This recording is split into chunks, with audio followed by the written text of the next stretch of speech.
अस्सलाम वालेकुम dear students. आज हम exercise 1.1 relation and function 12th class तो ये पढ़ने जा रहे हैं। So question number first, part number first is relation R in set A. So set A is given, the set A contains 1 2 3 dash dash dash up to 13 and 14. So there are 14 elements in set A, defined as the set A is given and the relation is given r is equal to xy such that 3x minus y is equal to 0.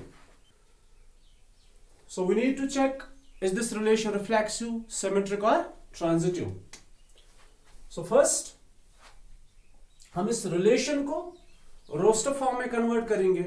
तो roster form में convert करने के लिए हमारे पास जो equation है 3x minus Y is equal 0, तो यहां पे हम लिखेंगे 3x is equal to y और y is equal to 3x. So one by one हम वैल्यूज को सब्स्टिट्यूट करेंगे. If the value of x is 1, because x and y belongs to A, the value of x is 1, therefore value of y is 3 ones are 3. So 1 जो है ये 3 के साथ pair बना रहा है. Similarly, x is 2, y is 3 2s are 6. So 2 with 6, 3 with 9, then x का value 4 है, 4 with 12, then x का वैल्यू 5 है, 5 with 3 5s are 15, then it is 6 with 18 and so on. But the problem is, so 1 makes a pair with 3, 2 with 6, 3 with 9, 4 with 12, okay. 5 with 15, 5 is the value of x, 15 is the value of y, and both x and y belongs to set A. But the problem is, the value of y is 15. ये जो 15 है ये a को belong नहीं करता है, ये जो 18 है ये a को बिलोंग नहीं करता है, तो आगे जाके इसमें और कोई पेयर नहीं बन सकता है, तो हम इनको यहां से इरेज करते हैं. सो ये है रिलेशन, ये हमने रिलेशन को रोस्टर फॉर्म में कन्वर्ट कर दिया. आगे चेक करते हैं.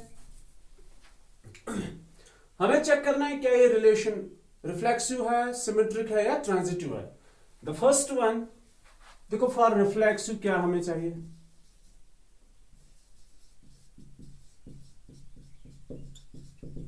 फॉर रिफ्लेक्सिव सेट ए में 1 है तो रिफ्लेक्सिव में 1 1 होना बहुत जरूरी है.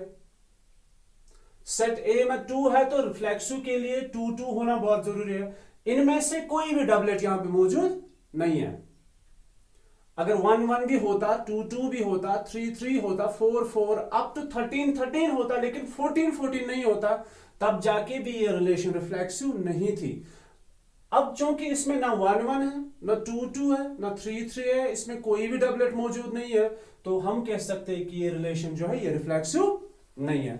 फॉर रिफ्लेक्सिव हम एक रीजन लिखेंगे, एक रीजन, 2 रीजन, जो मर्जी है. For reflexive, if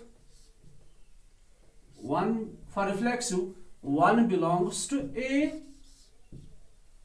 but 1 comma 1 doesn't belongs to A, तो आगे जाके आप क्या लिखोगे, hence R is not reflexive. Symmetric के लिए क्या होना चाहिए, अगर इसमें A B है तो B A का होना बहुत जरूरी है. सो सिमेट्रिक में R में कौन सा पेयर है, 1 3, तो सिमेट्रिक होने के लिए इसमें क्या होना बहुत जरूरी है, इसमें 3 1 का होना बहुत जरूरी है. अगर इसमें 2 6 है तो इसी रिलेशन के अंदर 6 2 का होना बहुत जरूरी है. अगर इसमें 3 9 है तो 9 3 का होना बहुत जरूरी है. अगर इसमें 4 12 है तो 12 4 का होना बहुत जरूरी है. लेकिन हम एक रीजन देंगे, for symmetric 1 3 belongs to R but 3 1 doesn't belongs to R, फिर नीचे खुद से लिखना hence R is not symmetric.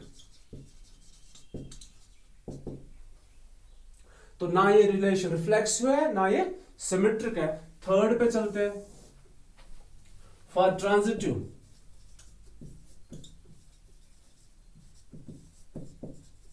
For transitive 1 3 इसको कंपेयर करेंगे, 2 6 के साथ कंपेयर नहीं करना है, इसको 4 12 के साथ कंपेयर नहीं करना है। इस 1 3 को उस पेयर के साथ कंपेयर करो जिसका पहला कंपोनेंट 3 होगा। जब हम ट्रांजिटिव की बात करते हैं, आप लेक्चर देख सकते हो प्रीवियस लेक्चर, जब हम ट्रांजिटिव की बात करते हैं तो ट्रांजिटिव के लिए पहले ए बी होना चाहिए, उसके बाद उसमें बी ए बी सी होना चाहिए। So A B B C, then उसके बाद ए सी को ढूंढना है। A B is 3, B C तो ये 3 होना चाहिए। अब इसके बाद जो कुछ भी होगा दैट इज सेकेंडरी क्वेश्चन। मसला इन दो का है, ये इक्वल होने चाहिए, ये सेम होने चाहिए, उसके बाद हम थर्ड पेयर ढूंढते हैं। तो हम चेक करते हैं क्या ऐसा कोई पेयर है हमारे पास 1 3, इसको कंपेयर करेंगे 3 9 के साथ। यस 1 3 को कंपेयर करेंगे 3 9 के साथ। अब इन दो को अगर कैंसिल करेंगे फॉर एग्जांपल तो बचा क्या 1 9। अब इसको इस आर में ढूंढेंगे, क्या 1 9 इस रिलेशन में है? 1 3 है, 3 9 है, लेकिन 1 9 इसमें नहीं है। सो हम रीजन लिखेंगे ऐसे 1 3 belongs to R and 3 9 belongs to R, but 1 9 doesn't belongs to R, hence R is not transitive. तो लास्ट में आप क्या लिखोगे? ना ये रिफ्लेक्सिव है, ना सिमेट्रिक है, ना ट्रांजिटिव है, तो आप लास्ट में लिख सकते हो hence R is neither reflexive nor symmetric nor transitive. So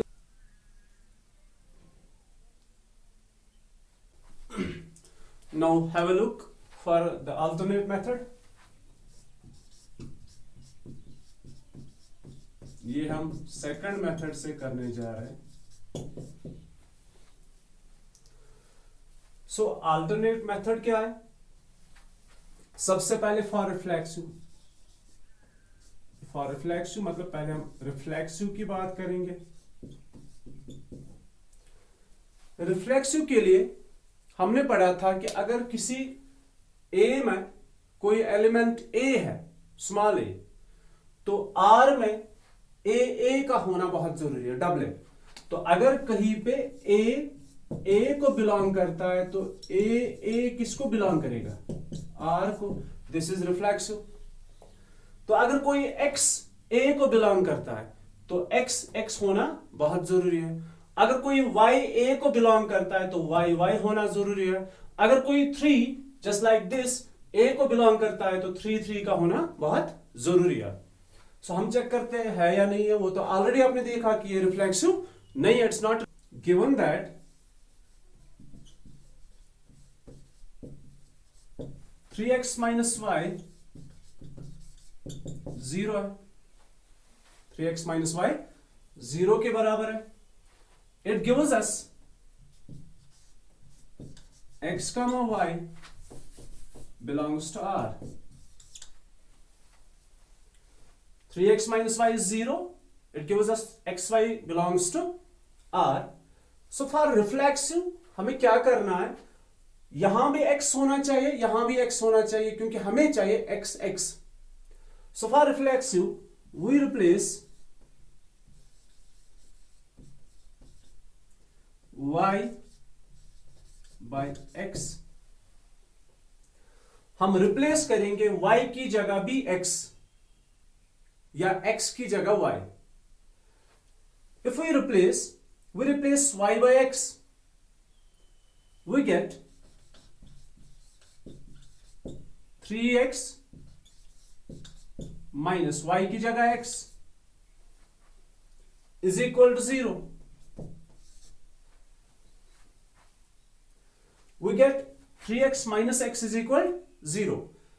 क्या ये स्टेटमेंट सही है या फॉल्स है? देखो 3x minus X is equal 0, 2x is equal to 0। Is this statement true और फॉल्स? x क्या है? x एक एलिमेंट है जो a को बिलोंग करता है। यहां पे मैं लिख के रखूंगा where for all x y belongs to a। अगर जहां कहीं भी मैं x और y की बात करता हूं, वो किसको बिलोंग करते हैं? a को। मतलब वो 1 है, वो 2 है, वो 3 है, वो 14 है। ठीक है, तो जब हम y को x से रिप्लेस करते हैं तो हमें इक्वेशन जो हमारे पास है 3x minus Y is equal 0, it's we get 3x, y की जगह भी x is equal 0, so 2x is equal to 0। अगर आप ट्राई करोगे, फॉर एग्जाम्पल x का वैल्यू कितना है? 1, 2 1s are 2, 2 is equal 0, no it's false, 2 2s are 4, 4 is not equal 0, 2 3s are 6 is not equal 0। तो ये जो स्टेटमेंट है, जब हमने y को x से रिप्लेस किया, ये जो स्टेटमेंट है ये फॉल्स आ रहा है। जो हमें मिला रिजल्ट वो एक्चुअली फॉल्स है। सो हम लिखेंगे we get 3x minus X is not equal to 0 और 2x is not equal 0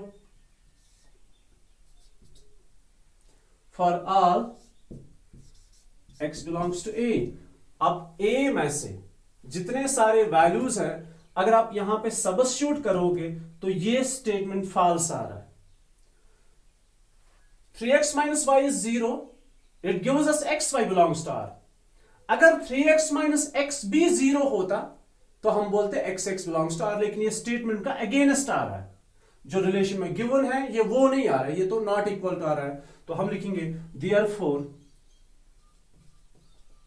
it gives us, we get this, so which implies x comma x doesn't belongs to r, hence this is the reason, hence r is not reflexive, hence r is not reflexive। तो I hope कि आपको समझ में आ गया होगा। आगे जाके next questions जो जितने सारे इसमें हैं, पहले कुछ क्वेश्चन नंबर फर्स्ट के जितने पार्ट्स हैं उनमें आप ऐसे इसको अप्लाई कर सकते हो, बहुत आसान है। Second is for symmetric. आपको प्रोसीजर याद रखना है कि प्रोसीजर क्या है, कैसे हम इसको चेक करेंगे ये रिफ्लेक्शन है या नहीं है। रोस्टर फॉर्म में तो आसान है, लेकिन ऐसे आपको चेक करना बहुत जो लाजमी है। ऐसे आप सीख जाओगे किसी भी क्वेश्चन को। जब आपके एंट्रेंस में क्वेश्चंस आते हैं तो वहां पे आप रोस्टर फॉर्म 1 2 3 कितनी बार वैल्यू दे दोगे, तो बेटर है कि आप ऐसे सीख लो। Second is for symmetric. So for symmetric हमने चेक किया, अभी रोस्टर फॉर्म में जब कन्वर्ट किया था ये सिमेट्रिक रिलेशन नहीं है। तो फॉर सिमेट्रिक हम क्या करते हैं, गिवन है, given that 3x minus y is equal to 0, it's given, which implies xy belongs to r।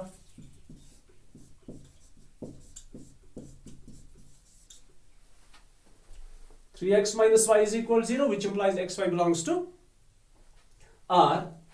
तो हमें क्या चाहिए, सिमेट्रिक का मतलब होता है कि अगर इसमें xy है तो yx भी होना चाहिए।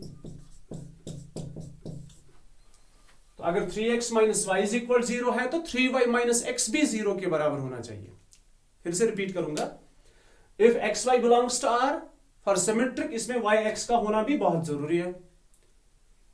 तो इक्वेशन क्या है, अगर 3x minus Y is equal 0, अगर इंटरचेंज वेरिएबल उसको करेंगे तो ये बनेगा 3y minus X is equal 0, ये भी होना चाहिए फिर इसमें, तब जाके हम कहेंगे ये सिमेट्रिक है। Now let us check 3x minus y is equal to 0. We take 3x minus y is equal to 0. हम वेरिएबल उसको इंटरचेंज करेंगे, लेकिन हम यहां पे इंटरचेंज नहीं करेंगे। हम अभी जाके हमारे पास 3x minus y है, अब हमें चाहिए, देखो क्या करना है, 3x is equal to y, ये इसी से आ गया, और y is equal to 3x। अब गिवन क्या है? Given that 3x minus Y is equal to 0, तब जाके x y r को बिलोंग करता है। We take this 3x minus y is equal to 0 or it becomes y is equal to 3x, ये given है, ये y is equal to 3x given है। अब इसमें yx तब होगा जब x is equal to 3y होगा, क्योंकि वेरिएबल्स को इंटरचेंज करके चेक करना है। अगर x is equal to 3y होगा, if x is equal to 3y, तब जाके इसमें yx होगा। तो मतलब हमारे पास y का वैल्यू अभी गिवन है, अब हम x का वैल्यू निकालेंगे।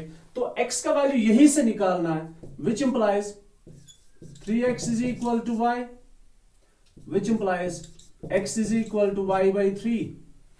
अभी था हमारे पास y in terms of x, ये गिवन था। अब हमने निकाला x in terms of y, लेकिन हमें कितना चाहिए था? x is equal to 3y, क्योंकि गिवन था y is equal to 3x, और यहां पे होना चाहिए था x is equal to 3y। तो हमने निकाला x is equal to y by 3, which is not 3y, हमें ये चाहिए था। x is equal to y by 3 आ गए इसी इक्वेशन से, हमें चाहिए था x is equal to 3y। तो जब ये नॉट आ गया, therefore जो yx है वो कभी भी r को बिलोंग नहीं करेगा, hence this is not symmetric relation।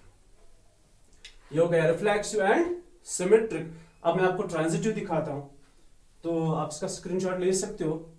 Transitive के लिए अगर xy है r में, तो हम सपोज करेंगे उसमें yx भी है, सॉरी yz, xy yz, ये अगर मौजूद है, ये तो गिवन है, फिर हम एज्यूम करेंगे इसमें yz भी है, क्योंकि इसके बगैर हम चेक ट्रांजिटिविटी नहीं कर सकते हैं। xy बिलोंग्स टू r, हमें एज्यूम करना है ये भी इसको बिलोंग करता है। उसके बाद हमें तीसरा ढूंढना है, therefore हमें मिलना चाहिए xz which belongs to r। तो तरीका क्या है देखो, given that 3x minus y is equal to 0, अगर ये है तो ही x y r को बिलोंग करता है, ये गिवन है। अब सपोज करेंगे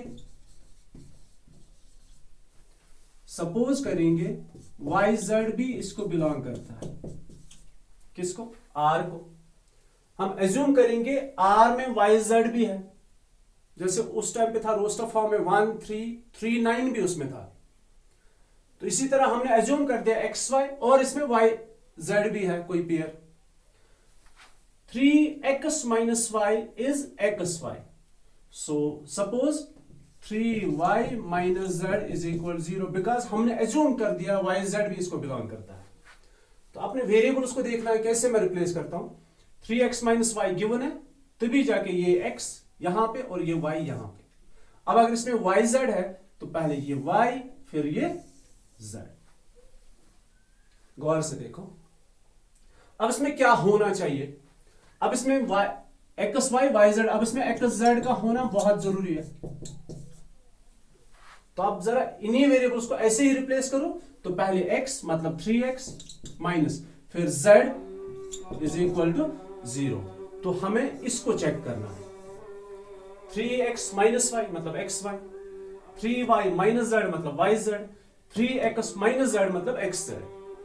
तो इसको ध्यान में रखना, हमें ये चाहिए, ये पहले आप चेक किया करोगे कि मुझे क्या चाहिए, वो मैंने लिख के रखा। अब हम चेक करते हैं, कैसे चेक करना है देखो। इसको हम फर्स्ट मानते हैं,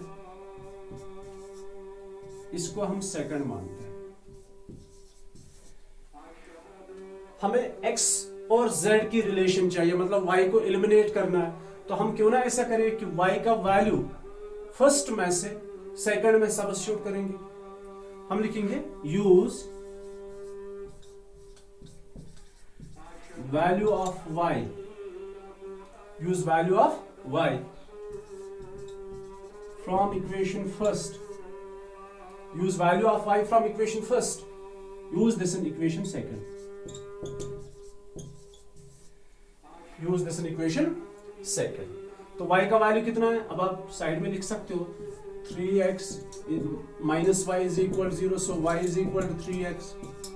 तो y का वैल्यू 3x है, तो सब्स्टिट्यूट करेंगे 6 में, सेकंड में sorry. So it's 3 into y का value 3x minus z is equal to 0. 3 3s are 9x minus z is equal to 0. हमें क्या चाहिए था? 3x minus z is equal to 0. हमने क्या निकाला? 9x minus z is equal 0. ये 0 किसके बराबर नहीं है? 3x minus z. ठीक है? 9x minus z is equal 0. हमें चाहिए था 3x minus z. तो गिवन था हमारे पास 3x minus y is equal 0, 3y minus z, ये हमने सपोज कर दिया था, और हमें चाहिए था 3x minus z is equal 0. लेकिन जब हमने फर्स्ट और सेकंड को सॉल्व कर दिया, y को एलिमिनेट किया, तो इन वैल्यूज को सब्स्टिट्यूट करने के बाद हमें मिला 9x minus z is equal 0, और हमें चाहिए था 0 3x minus z के बराबर होना चाहिए, बट दैट्स नॉट पॉसिबल यहाँ पे. तो हेंस जब ऐसा नहीं है, देयरफॉर कोई x z जैसा पेयर R में नहीं है. एक्स वाई तो था, वाई जेड तो सपोज किया था, एज्यूम किया था, लेकिन इसमें एक्स जेड कोई ऐसा पेयर बिलोंग इसमें इसको नहीं करेगा. Therefore this relation is not transitive. Hence R is neither reflexive nor symmetric nor transitive. Okay, मैंने आपको दो तरीकों से दिखाया.